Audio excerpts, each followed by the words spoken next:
Welcome to the channel Stories of Slavery. Today's story follows an enslaved mother whose children were sold to pay $1,000 in debts, and what she did next was impossible. This is a painful and intense story about loss, desperation, and a choice that no one believed she could make. Take a moment, breathe, and listen carefully. Before we begin, make sure to subscribe to the channel and write in the comments which city and country you're listening from. Your participation helps keep these stories remembered instead of buried. Let's begin. In October of 1855 in Adams County, Mississippi, a white plantation owner named Thomas Whitmore made a decision that would eventually destroy everything he had ever built. He sold 3 children to pay off a gambling debt of $1,000. But these were not just any children. These were his own flesh and blood. Children he had fathered through the systematic rape of an enslaved woman named Celeste. He sold his own sons and daughter as if they were cattle, never imagining that the woman he had brutalized for over a decade would be the architect of his complete and utter ruin. This is a story about what happens when a man underestimates the woman he believes he owns. It is a story about patience, about cunning, and about a mother's love so powerful that it burned through every obstacle placed before it. It is also a story about justice, though not the kind that comes from courts or laws. This is the story of Celeste and how she brought a powerful white man to his knees without ever raising a weapon. To understand what happened in Adams County, you first need to understand what Mississippi looked like in the 1850s. By this time, cotton was king in the American South, and Mississippi sat at the very heart of that kingdom. The state had some of the richest soil in the entire region, particularly along the Mississippi River, where the land was dark and fertile from centuries of flooding. Plantation owners had carved out massive estates from this land, some spanning thousands of acres. All of it worked by enslaved people who had no rights, no freedom, and no legal protection from any cruelty their masters chose to inflict. Adams County was one of the oldest and wealthiest counties in the state. The town of Natchez, which served as the county seat, was home to more millionaires per capita than almost anywhere else in the United States. These were men who had built their fortunes on the backs of enslaved laborers.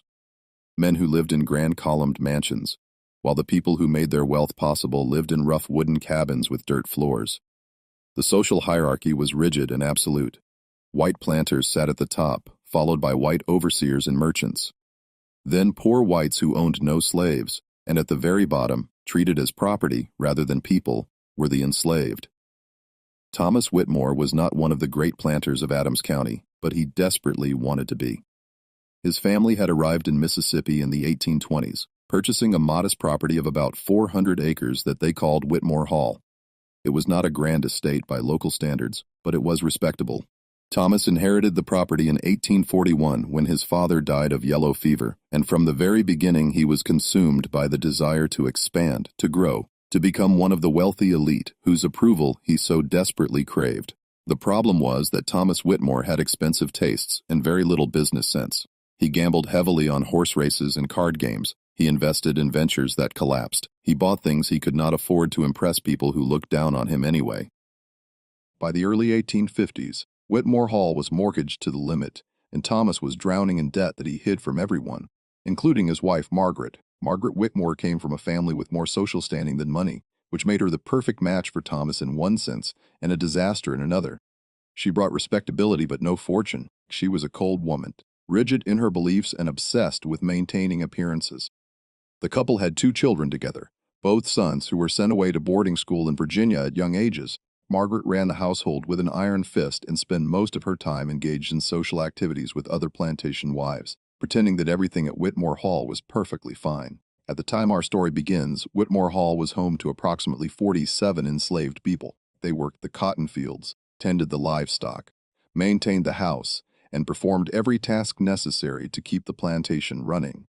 Among them was a woman named Celeste. Celeste had been born on a plantation in Virginia around 1822. She never knew her father. Her mother, a woman named Ruth, worked as a house slave and raised Celeste to be quiet, obedient, and invisible. These were survival skills in a world where attracting attention could get you beaten or sold. When Celeste was 12 years old, her mother was sold to a trader heading south to pay off her master's debts, and Celeste never saw her again. She was sold separately to a family moving to Mississippi, and after changing hands twice more, She ended up at Whitmore Hall in 1837 when she was about 15 years old. Thomas Whitmore noticed her immediately. Celeste was what slave traders of the era would have called a fancy girl, a term that should make your skin crawl, but which was used openly and commonly in the antebellum South. It referred to enslaved women and girls who were considered attractive by white standards and who were often purchased specifically for sexual exploitation. Celeste had light brown skin, which indicated mixed ancestry somewhere in her family line, and features that Thomas Whitmore found appealing. Within months of her arrival at the plantation, he began visiting her cabin at night. There was no courtship, there was no seduction. There was only power and violence. Thomas Whitmore raped Celeste for the first time when she was 15 years old, and he continued to assault her regularly for the next 18 years. This was not unusual in the antebellum South. Historians estimate that by the time of the Civil War, the majority of enslaved people in America had some European ancestry, a statistic that speaks to the epidemic of sexual violence that white men perpetrated against black women for generations. Masters had total legal control over enslaved women's bodies. Legal control over enslaved women's bodies. There was no law that recognized the rape of an enslaved woman as a crime. In the eyes of the law, Celeste was property, and Thomas Whitmore could do whatever he wanted with his property. Celeste's first child, a boy she named Samuel, was born in 1843. The baby's skin was noticeably lighter than Celeste's own, and his features bore an unmistakable resemblance to Thomas Whitmore. Everyone on the plantation knew whose child Samuel was. The other enslaved people knew. The white overseers knew. Margaret Whitmore knew, though she never spoke of it directly. This was another ugly reality of plantation life that everyone understood and no one discussed openly. Mixed-race children fathered by white masters were everywhere, living proof of systematic sexual exploitation that polite society pretended did not exist.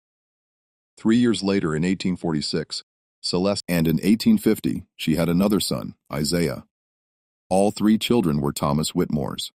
All 3 were born into slavery, and all 3 were raised by Celeste alone in a small cabin behind the main house, while their father lived in comfort just a few hundred yards away and pretended they did not exist. Celeste did everything she could to protect her children and give them what small joys were possible within the confines of their brutal existence. She sang to them every night. She told them stories about a world where people could go wherever they wanted and do whatever they chose. She taught them to be careful, to stay out of sight, to never give any white person a reason to notice them. She also watched them constantly for any sign that Thomas Whitmore might turn his attention to Eliza the way he had turned it to her. This was a fear that haunted many enslaved mothers, the knowledge that their daughters could be victimized just as they had been, and there would be nothing they could do to stop it. By 1855, Samuel was 12 years old and already working in the fields. He was tall for his age and strong, a good worker who kept his head down and did what he was told. Eliza was 9, a quiet girl who helped with domestic work in the main house and who had learned, as her mother had learned, to be invisible. Isaiah was 5, still young enough to play with the other children on the plantation, still innocent enough to smile and laugh despite the world he had been born into. Celeste loved them with a ferocity that frightened her sometimes. They were the only good things in her life, the only things that were truly hers. She would have died for them without hesitation. She would have killed for them if she had to, but she never imagined that she would have to watch them be taken from her, sold like animals to strangers while their own father counted the money. The trouble began in the summer of 1855. Thomas Whitmore had gotten himself into a gambling debt that he could not pay. He owed $1,000 to a man named Crawford, a cotton broker from Natchez, who was not known for his patience. Crawford had given Whitmore multiple extensions, but his patience had run out. He wanted his money, and he made it clear that if he did not get it, he would start talking publicly about Whitmore's debts. In the social world of Adams County, where reputation was everything, this threat was almost as frightening as physical violence. Whitmore was desperate. He had already borrowed everything he could borrow. He had sold off parcels of land until there was nothing left to sell without losing the plantation itself. His crops that year had been mediocre, not enough to cover his operating expenses, let alone pay off his debts. He needed $1,000, and he needed it quickly. The solution, when it came to him, was brutally simple. He would sell some of his slaves. Slave sales were common in the antebellum South, as common and unremarkable as selling livestock. Every southern city had slave markets where human beings were bought and sold openly. Natchez had one of the largest markets in the region, located on a place called Forks of the Road, where hundreds of enslaved people were sold every month.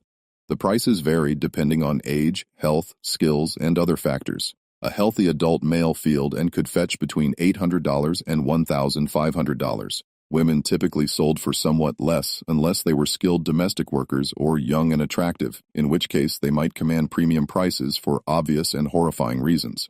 Children were generally worth less than adults, but a healthy child who could grow into a productive worker was still a valuable commodity. Thomas Whitmore knew exactly which slaves he would sell. Samuel was strong and healthy, already capable of doing real work in the fields. He would fetch a good price. Eliza was young but pretty, domestic trained, the kind of girl who would appeal to certain buyers. Isaiah was young, but young children often sold in lots or to buyers who were looking for long-term investments. Together, the three children might bring in more than enough to cover Whitmore's debt to Crawford. The fact that these children were his own flesh and blood apparently did not give him any pause. Perhaps he had never really thought of them as his children. Perhaps he had spent so many years denying their existence that he had convinced himself they meant nothing to him. Perhaps he was simply so desperate, so terrified of social ruin, that he was willing to do anything to save himself. Whatever his reasoning, Thomas Whitmore made his decision, and on a cool October morning in 1855, he set that decision in motion. Celeste knew nothing of what was coming. She woke that morning before dawn, as she always did, and began her work in the kitchen. She had been assigned to domestic work years earlier, which meant she spent her days cooking, cleaning, and serving in the main house, while her children worked elsewhere on the plantation. It was hard work, but it kept her close to the house where she could sometimes catch glimpses of her children and know they were all right. The first sign that something was wrong came around mid-morning. Celeste was in the kitchen when she heard horses approaching, more horses than usual. She looked out the window and saw three men she did not recognize riding up the drive with Thomas Whitmore. They were well-dressed, clearly men of some means, and they had the look of people who had come to do business. Something cold settled in Celeste's stomach. She had seen slave traders before. She had seen the way they looked at human beings, the way they assessed and calculated and reduced people to numbers and dollar signs. These men had that look. She tried to tell herself she was wrong. She tried to convince herself that Whitmore was selling field hands or maybe some of the older workers who could not produce as much anymore. But the cold feeling would not go away, and when she saw one of the men pointing toward the area where the children usually played, she felt her heart stop. Celeste moved without thinking. She ran out of the kitchen and toward the slave quarters, ignoring the shouts behind her, ignoring everything except the desperate need to reach her children. She found Samuel first, grabbed him by the arm, and demanded to know where Eliza and Isaiah were. Before he could answer, she heard Eliza scream. The next few minutes were a nightmare that Celeste would relive every night for years to come. White men, strangers, were grabbing her children and dragging them toward the waiting horses. Samuel fought back, and a man hit him across the face so hard that blood sprayed from his nose. Eliza was crying and calling for her mother, struggling against hands that gripped her thin arms like iron bands. Isaiah, just 5 years old, stood frozen in terror, tears streaming down his face, too frightened to even make a sound.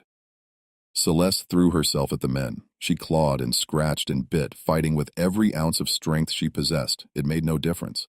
Someone hit her from behind and she went down hard, her face striking the dirt. By the time she managed to push herself up, her children were already being loaded into a wagon. Samuel was still fighting, and they had tied his hands. Eliza had gone limp, her eyes empty with shock. Isaiah was crying for his mama, reaching his small arms toward her, calling her name over and over. And standing beside the wagon, watching all of this with a blank expression on his face, was Thomas Whitmore. Celeste looked at him. This man who had violated her for nearly 2 decades. This man who had fathered her children and was now selling them like livestock. And she felt something change inside her. The fear and desperation that had been driving her moments before transformed into something else. Something cold, something patient, something deadly. She did not scream. She did not beg. She simply looked at Thomas Whitmore. And in that moment, she made a silent vow. She did not know how, and she did not know when, but she would destroy him. She would take everything he had. She would make him suffer in ways he could not imagine. And then, when he had lost everything, she would find her children and bring them home. The wagon pulled away, carrying her children down the dusty road toward Natchez, where they would be separated and sold to different buyers. Samuel was sold to a cotton planter from Alabama named Jeremiah Stone. Eliza was purchased by a wealthy family in New Orleans for domestic service.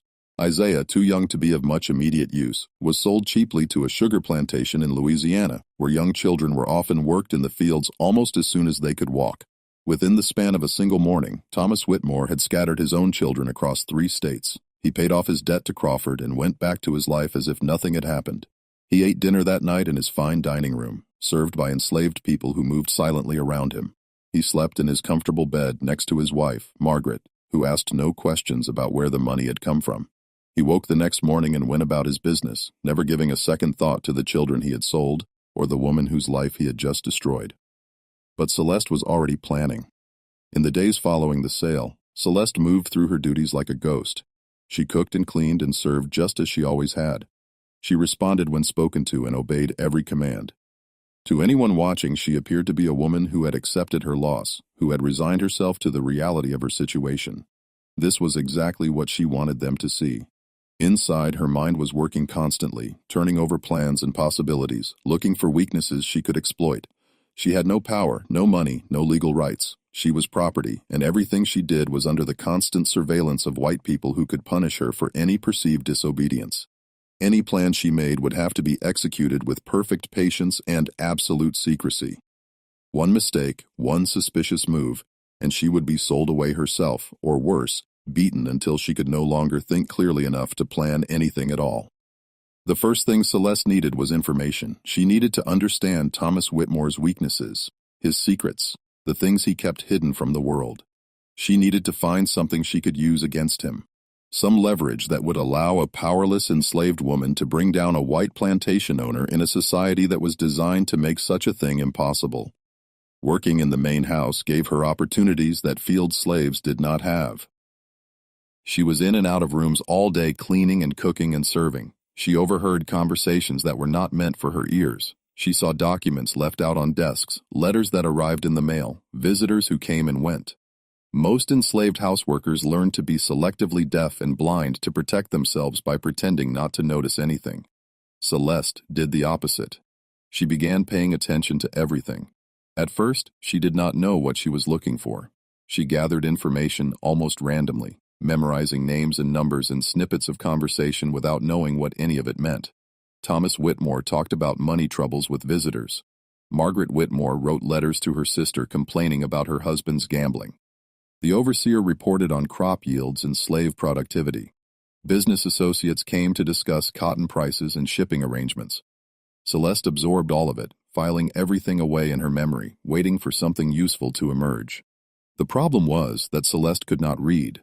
Like the vast majority of enslaved people in the South, she had never been taught. In most southern states, it was actually illegal to teach enslaved people to read and write. Slaveholders understood that literacy was power, that a person who could read, could access information, forge passes, communicate secretly with others. They kept their human property illiterate deliberately as a form of control. But Celeste knew that if she was going to find what she needed, she would have to learn, and she knew exactly who could teach her. His name was Solomon. He was an old man, nearly 70, who had worked at Whitmore Hall since before Thomas was born. In his youth, he had been a house slave on a plantation in Virginia, where the master, unusually, had allowed some slaves to learn basic reading and arithmetic. Solomon had learned to read as a child and had kept that knowledge hidden for over 50 years. He was careful, never reading openly, never revealing his skill to anyone he did not trust. Absolutely. But Celeste had known him her whole time at Whitmore Hall, and she knew his secret. She had seen him once late at night reading a scrap of newspaper he had found. He had looked up and seen her watching, and for a long moment they had simply stared at each other. Then she had turned and walked away without saying a word, and neither of them had ever spoken of it. Now she went to Solomon and asked him to teach her. It was an enormous risk for both of them. If they were caught, the consequences would be severe. Solomon could be sold, beaten, possibly killed. Celeste could face the same punishments. But Solomon looked at her, and he saw something in her eyes that made him agree. Maybe he recognized the rage and determination that burned behind her calm exterior. Maybe he simply understood that some risks were worth taking. Whatever his reasons, he said yes. They began meeting in secret late at night in a corner of the barn where they were unlikely to be discovered. Solomon taught Celeste the alphabet, then simple words, then gradually more complex texts. Celeste was a fast learner, driven by a motivation that made her absorb information like dry soil absorbs rain. Within months, she could read basic documents. Within a year, she could read almost anything, though slowly and with effort. Now she could access information that had been closed to her before. She could read the letters that Margaret Whitmore received and left lying around. She could read the business documents in Thomas Whitmore's study when she was cleaning. She could read the receipts and records that tracked every financial transaction on the plantation. And gradually, a picture began to form. Thomas Whitmore was not just struggling financially, he was on the verge of complete collapse. He owed money to almost everyone from banks to merchants to fellow planters. He had borrowed against the plantation itself, meaning that if he defaulted on his loans, he could lose everything.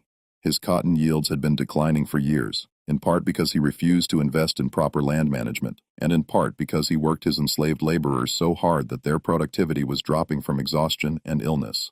His wife Margaret had a small inheritance that was kept separate from his finances, but even that was not enough to save him. Thomas Whitmore was a drowning man and he was pulling everyone around him under. This was useful information, but it was not enough. Financial troubles might embarrass Whitmore, but they would not destroy him. Planters went into debt all the time. Many of the great fortunes of the South had been built on borrowed money. Whitmore's creditors might pressure him, might even force him to sell assets, but they would not bring him the kind of ruin that Celeste wanted. She needed something more. She needed something that would turn his own community against him, something that would make him an outcast, something unforgivable. She found it in the spring of 1857, almost 2 years after her children had been sold. Celeste was cleaning Thomas Whitmore's study when she found a letter that had been carelessly left in an unlocked drawer. It was addressed to a man named Harrison, who Celeste knew to be one of Whitmore's oldest friends from their school days together. The letter was several years old, dated from around the time of Isaiah's birth, and it was written in Whitmore's own hand. What she read in that letter made her hands shake. The letter was casual, almost joking, the way men sometimes write to old friends when they think no one else will ever read their words. Whitmore was complaining about his wife, about how cold and unaffectionate she was, and boasting about his relationship with Celeste. But it was not the relationship that ordinary people might imagine. Whitmore wrote about his children, Samuel and Eliza, and the baby who had just been born, and he wrote about them in a way that made his paternity absolutely clear. He made crude jokes about his shadow family in the slave quarters. He expressed satisfaction that his real legacy might be carried on by children who would never bear his name. He even mentioned physical characteristics that proved the children were his, details that no one could know unless they had observed the children closely. It was a confession written in his own hand, signed with his own name, and Celeste held it in her hands. She stood there in the study, barely breathing, reading the letter over and over again. Her heart was pounding so hard she could feel it in her throat. She knew she had found what she was looking for. This letter, if it reached the right people, could destroy Thomas Whitmore more completely than any financial scandal. Here was the thing that white Southern society refused to acknowledge openly, but could not ignore when confronted with proof. Masters fathered children with enslaved women constantly, but they did not admit it. They did not write about it. They certainly did not joke about it in letters that could fall into the wrong hands. The whole system depended on a kind of collective denial, a willingness to pretend that the light-skinned children in the slave quarters had simply appeared out of nowhere. When a man was publicly exposed as the father of enslaved children, when the evidence was undeniable, the social consequences could be devastating. Other planters would distance themselves from him. Business partners would cut ties. The polite fiction that held the whole rotten system together would be exposed as a lie, and everyone who had participated in that fiction would resent the man who had forced them to confront it. But the financial implications were even more significant. Thomas Whitmore had not just fathered children with an enslaved woman. He had sold those children, and the people who had bought them believed they were purchasing what the slave trade called full-blooded Negroes, not the mixed-race children of a white planter. In the twisted logic of the antebellum slave market, this was fraud. The buyers had paid for one type of merchandise and received another. They could demand refunds. They could sue. They could accuse Whitmore of deliberately misrepresenting the goods he had sold. This was not about morality. Morality had nothing to do with how the South operated. This was about money and reputation, the only things that truly mattered to men like Thomas Whitmore, and Celeste had just found the weapon that would take both of those things away from him. But she could not act yet. She needed to plan carefully. She needed to gather more evidence, and she needed to figure out how to expose Whitmore without getting herself killed in the process. So she carefully placed the letter back in the drawer exactly as she had found it, and she went back to her work. She gave no sign that anything had changed. She cooked dinner that night as she always did. She cleaned the dishes. She went to her cabin and lay in the darkness, staring at the ceiling, and she began to plan. Over the next several months, Celeste gathered more evidence. She found Margaret Whitmore's diary, which contained pages and pages of anguished entries about her suspicions regarding her husband and that woman. Margaret had never confronted Thomas directly, had never spoken about it openly, but she had written everything down in her private journal. She described the children in the slave quarters who looked so much like her husband. She wrote about finding Thomas leaving Celeste's cabin late at night. She documented her humiliation and her rage, all in her own handwriting, creating a record that corroborated the letter to Harrison. Celeste also managed to save small items that could serve as physical evidence: locks of hair from Samuel and Eliza that she had kept from when they were babies, a small toy that Thomas had carved for Samuel when the boy was very young before Whitmore had completely hardened himself to his children's existence. These things alone proved nothing, but combined with the written evidence, they created a picture that would be difficult to deny. The final piece of her plan involved the buyers who had purchased her children. Celeste needed to find out who they were and where they had taken Samuel, Eliza, and Isaiah. This information was not easy to obtain. Slave sales were often poorly documented, and sellers had no obligation to tell enslaved parents anything about where their children had been taken. But Celeste listened carefully whenever business was discussed in the house, and she eventually learned enough to piece together the basic facts. A planter from Alabama named Stone had bought Samuel. A New Orleans family named Beaumont had purchased Eliza, and Isaiah had been sold to a sugar operation in Louisiana, though she could not discover the exact location. Now she had the evidence, and she knew who had her children. The question was how to use what she had learned. Celeste could not simply mail the letter and diary pages to the buyers herself. She could not read and write in any way that would allow her to communicate directly with white people. Even if she could, no one would believe accusations coming from an enslaved woman. They would assume she was lying, or they would simply not care. She needed someone else to deliver the information, someone whose word would be taken seriously. She found that person in the fall of 1857. His name was James Crawford, and he was the same cotton broker to whom Thomas Whitmore had owed $1,000 2 years earlier. Crawford was not a moral man by any stretch of the imagination. He bought and sold cotton that was produced by slave labor, and he had no qualms about the institution that made his business possible. But he was a businessman, and he had a businessman's contempt for people who cheated and lied and failed to pay their debts. He still resented Whitmore for the way he had been strung along for months before finally getting his money, and he was always looking for information that could give him an advantage over his competitors and debtors. Celeste took an enormous risk. She approached Crawford when he visited the plantation on business, waiting until she found him alone for a moment, and she told him that she had information about Thomas Whitmore that would be worth a great deal to the right people. Crawford was suspicious at first, but Celeste was careful. She did not reveal everything at once. She gave him just enough to pique his interest, hinting at scandal and fraud without spelling out the details. She told him that Whitmore had sold children under false pretenses and that the buyers would be very interested to learn the truth about what they had purchased. Crawford was intrigued. He did not trust Celeste, but he recognized that she might be telling the truth. He agreed to investigate, and he told her that if her information proved accurate, he would make sure it reached the people who needed to know. Over the next few weeks, Crawford did his own research. He contacted the buyers who had purchased Samuel, Eliza, and Isaiah, asking casual questions about their purchases and whether they were satisfied with what they had received. He examined records of the sales and noted the descriptions of the children that had been provided. And then, when he had confirmed enough to believe Celeste's story, he came back to her and asked for the evidence.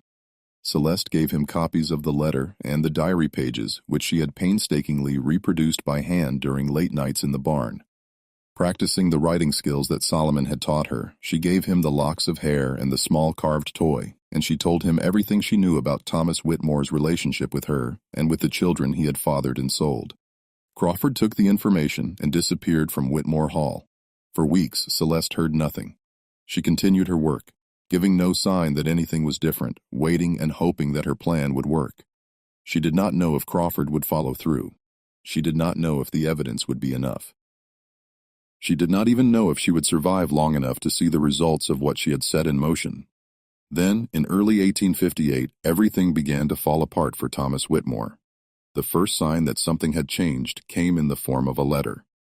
It arrived at Whitmore Hall on a cold January morning in 1858, addressed to Thomas Whitmore and marked urgent. Celeste was serving breakfast when Whitmore opened it, and she watched his face carefully while pretending to arrange dishes on the sideboard. She saw the color drain from his cheeks. She saw his hands begin to tremble.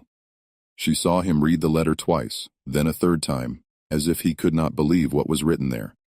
The letter was from Jeremiah Stone, the Alabama planter, who had purchased Samuel nearly 3 years earlier.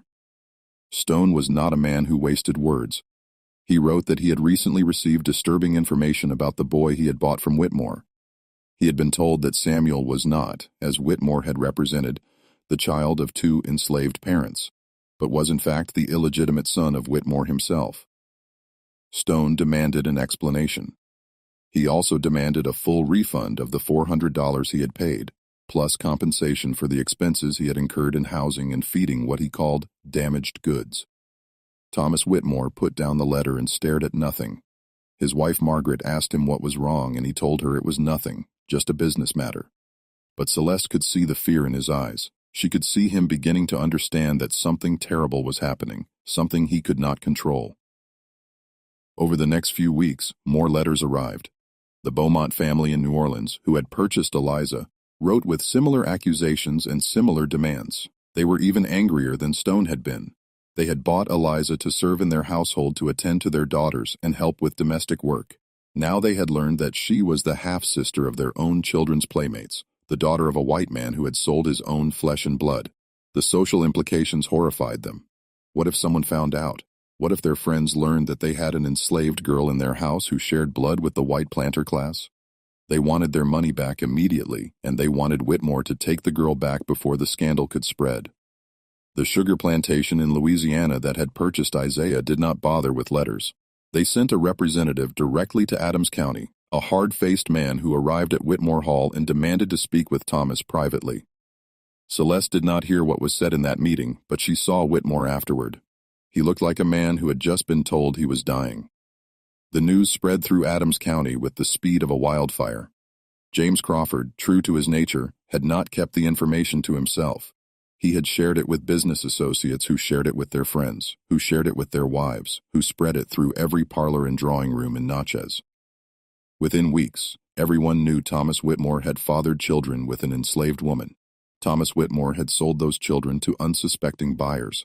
Thomas Whitmore had committed fraud, had lied, had violated the unwritten codes that governed how such things were supposed to be handled. The reaction was swift and merciless. This was not about morality. Nobody in Adams County cared that Whitmore had raped an enslaved woman for 18 years. That was common enough to be unremarkable. Nobody even cared particularly that he had fathered children with her.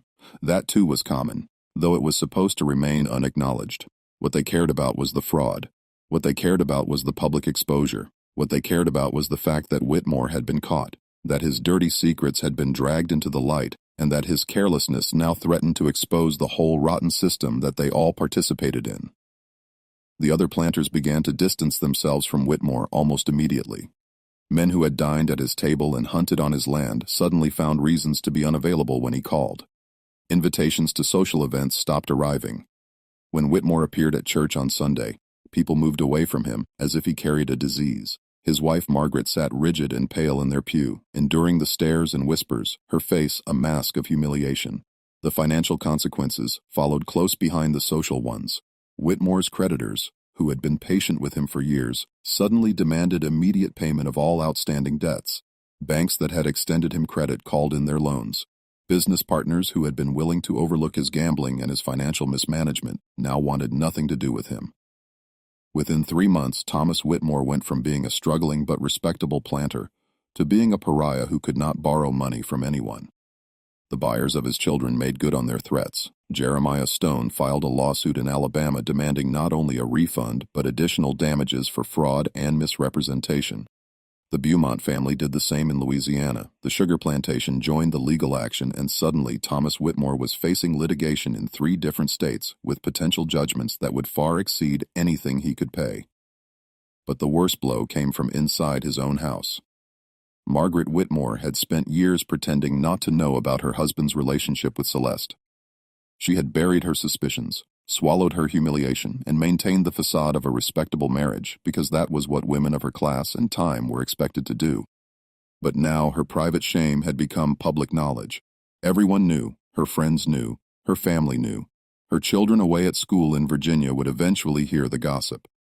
Everything she had worked so hard to hide had been exposed, and she was forced to confront a truth she had spent years denying. Margaret did not handle it well.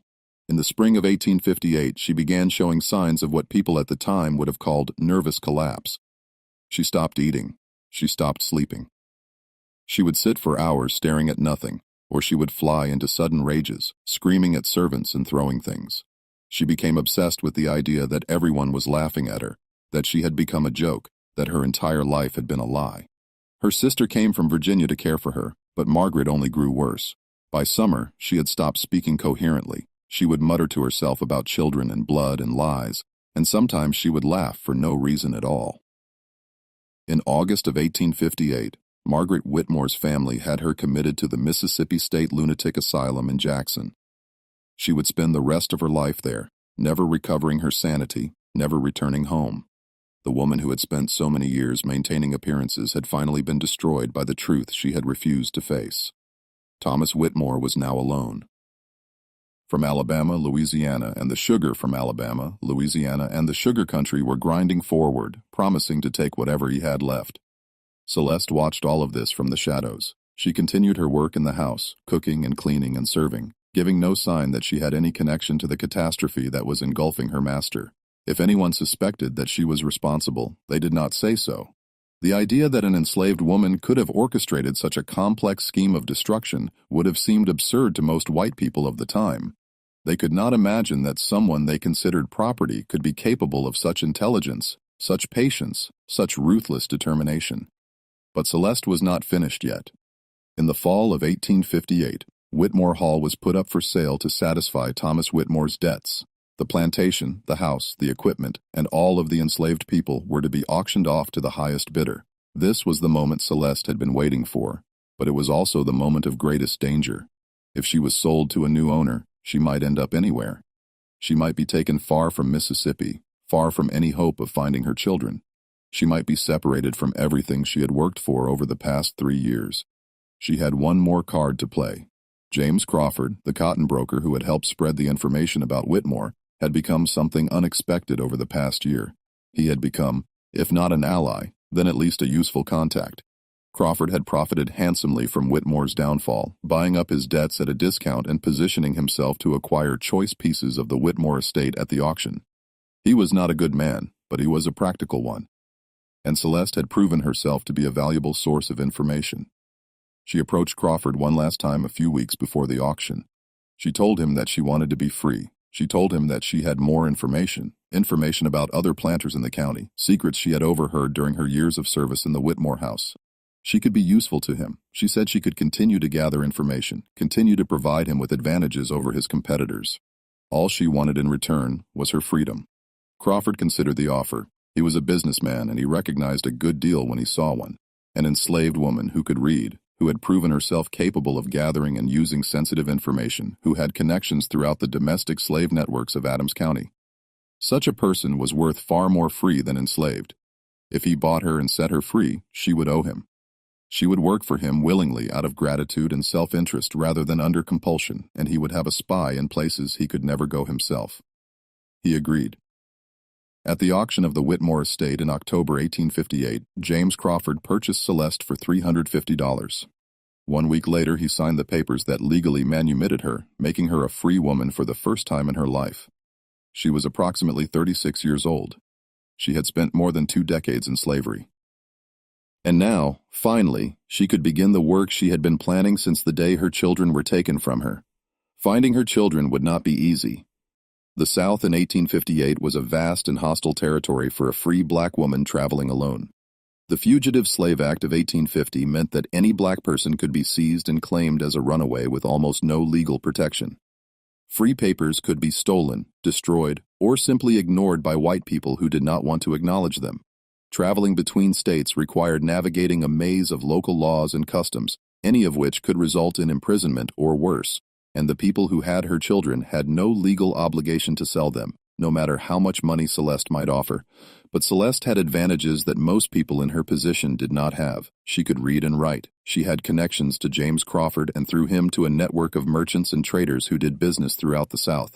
She had spent 3 years gathering information about the slave trade, learning how it worked, understanding the routes and markets and paperwork that moved human beings from place to place, and she had a determination that nothing could shake. She also had money. Not much, but some. Crawford had given her a small sum as part of their arrangement, enough to travel and support herself for a few months. She supplemented this by working as a domestic servant in Natchez, saving every penny she could, building a fund that she would use to buy her children's freedom. Her first target was Samuel. Samuel had been sold to Jeremiah Stone, a cotton planter in Marengo County, Alabama. Celeste knew from Crawford's business contacts that Stone was one of the plaintiffs in the lawsuit against Whitmore, which meant he was angry, which meant he might be willing to negotiate.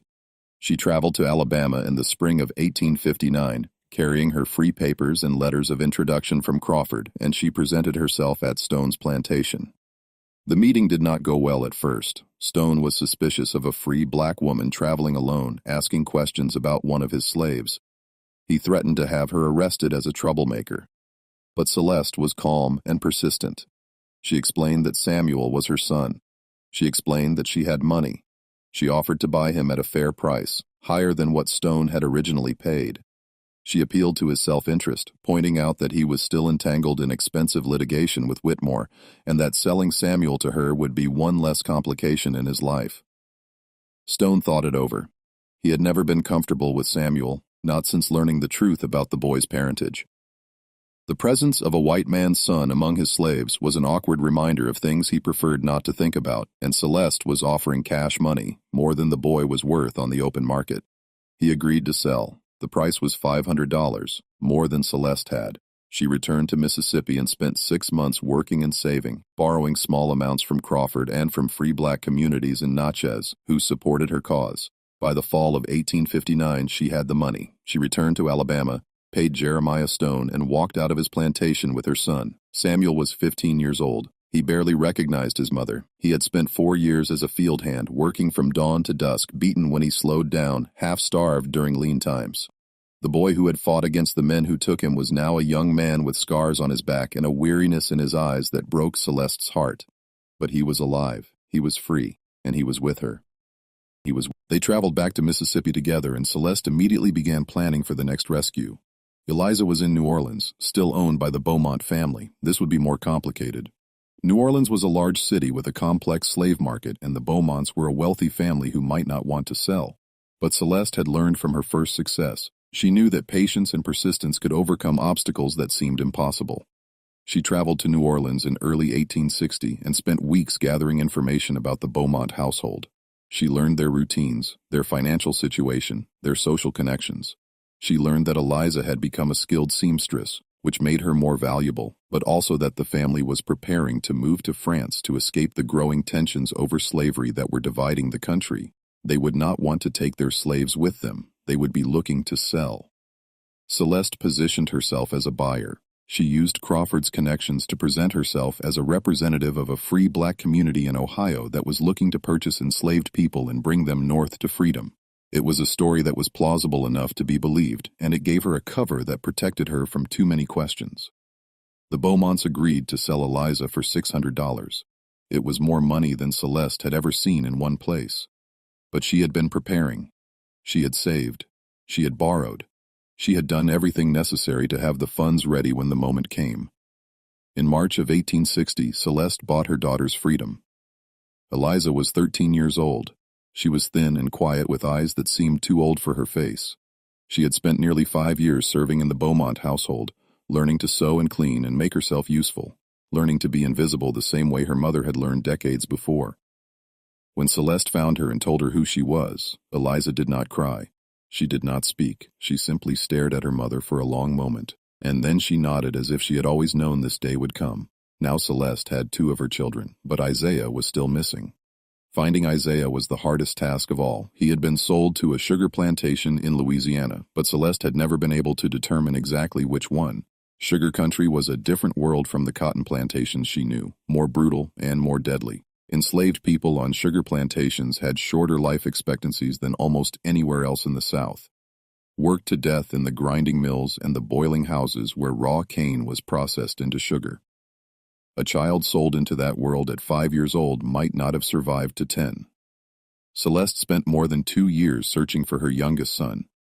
She traveled throughout Louisiana following rumors and leads that often turned out to be false. She bribed overseers and clerks for access to plantation records. She questioned enslaved people who might have seen a boy matching Isaiah's description. She faced danger constantly from suspicious white people who did not like free blacks asking questions. From slave catchers who saw an opportunity to kidnap her and sell her back into bondage. From the simple hazards of travel in a region on the brink of civil war. The war itself complicated everything. When Confederate forces fired on Fort Sumter in April 1861, the South erupted into chaos. Travel became dangerous and unpredictable. The networks that Celeste had relied on for information were disrupted. Many of the people who had helped her were now focused on survival, rather than the concerns of one woman searching for her child. But Celeste did not give up. She could not give up. She had not come this far, had not destroyed a powerful white man and freed herself and rescued 2 of her children only to abandon the third. Isaiah was out there somewhere and she would find him or die trying. She found him in the spring of 1863. Isaiah was on a plantation called Belter, about 50 miles west of New Orleans. He was 12 years old. He had survived 8 years in the sugar fields, which was remarkable in itself. But survival had come at a cost. Isaiah was small for his age, malnourished and scarred. He walked with a limp from an old injury that had never healed properly. And when Celeste finally found him and told him who she was, he did not know her. He had been 5 years old when he was taken. He had no memory of his mother's face, no memory of her voice, no memory of the songs she used to sing to him at night. For Isaiah, Celeste was a stranger, a woman who appeared out of nowhere, claiming to be his family. He was suspicious and frightened and angry all at the same time.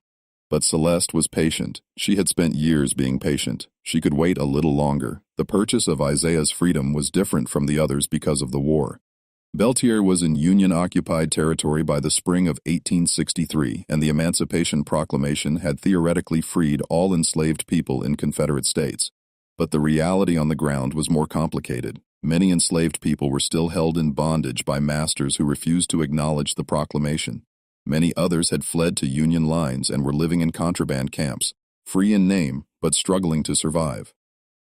The legal status of people like Isaiah was unclear, and the plantation owners were doing everything they could to maintain control over their workforce. Celeste did not try to buy Isaiah. Instead, she went to the Union officers who were administering the region, and she told them her story. She showed them her free papers and the papers for Samuel and Eliza. She told them about Thomas Whitmore and what he had done, about the sale of his own children, about the systematic fraud and cruelty that had defined his life, and she asked them to help her retrieve her son.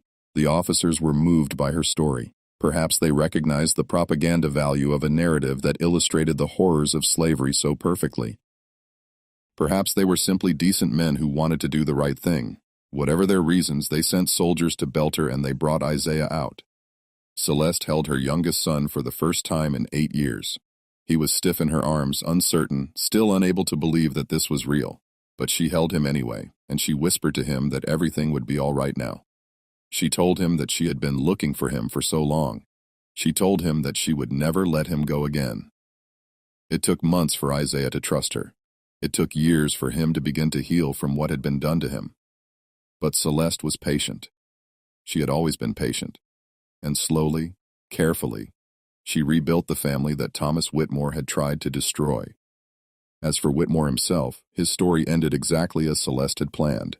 After the sale of his plantation and all his property, Thomas Whitmore was left with nothing. The lawsuits consumed whatever remained of his assets. His creditors took everything they could take. He moved into a boarding house in Natchez, where he lived in a single room and drank himself into oblivion day after day. The man who had once dreamed of being one of the great planters of Mississippi was now a penniless drunk who could not walk down the street without people pointing and whispering. The war finished what Celeste had started when Union forces occupied Natchez in 1863. Whitmore lost even the small income he had been making from investments in Confederate bonds. He was arrested briefly as a Confederate sympathizer, though he had never actually supported the Southern cause with anything more than words. After his release, he returned to his boarding house and continued drinking. Thomas Whitmore died in 1864, alone in his rented room from liver failure brought on by years of alcoholism. He was 52 years old. Nobody came to his funeral except the minister, who was paid to say a few words over the grave. His legitimate sons, who had survived the war, did not attend. His wife, Margaret, was still alive in the asylum in Jackson, unaware that her husband had died.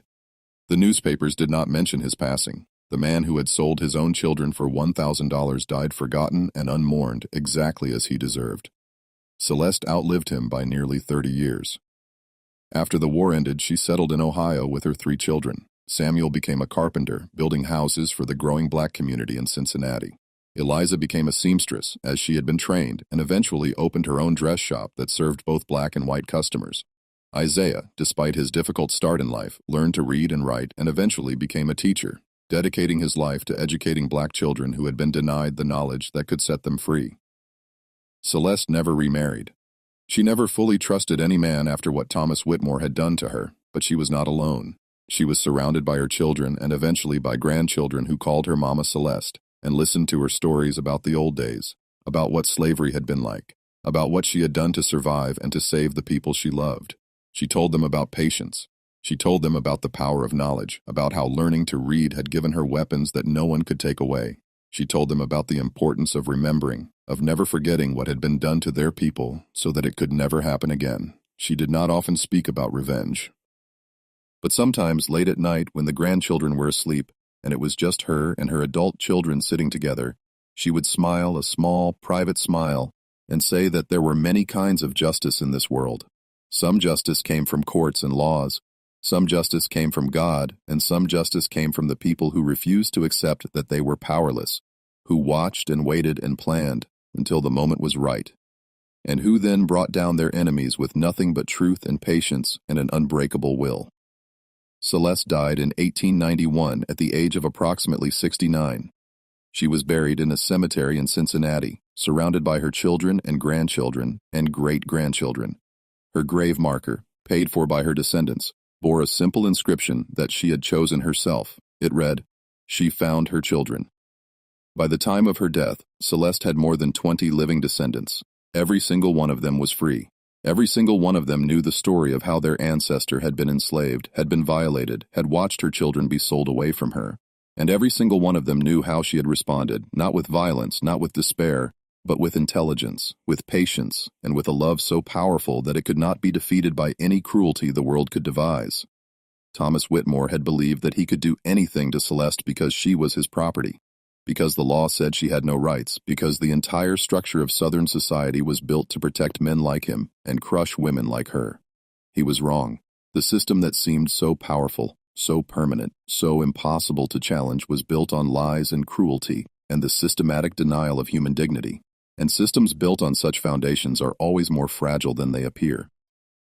Celeste understood something that Whitmore never did. She understood that power is not always visible. It does not always come from wealth or weapons or legal authority. Sometimes power comes from knowing what your enemy wants to hide. Sometimes it comes from patience, from the willingness to wait years for the right moment. Sometimes it comes from love, from the desperate determination of a mother who will move heaven and earth to save her children. The enslaved woman that Thomas Whitmore thought he owned turned out to be the architect of his destruction. The children he sold like livestock grew up to be free citizens of a nation that had abolished the institution that once held them in chains. The family he tried to scatter across 3 states came back together and built a legacy that would outlast his name by generations. Some debts are not paid in money. Some debts are paid in ruin. And some chains, the chains of determination and love and righteous anger, are strong.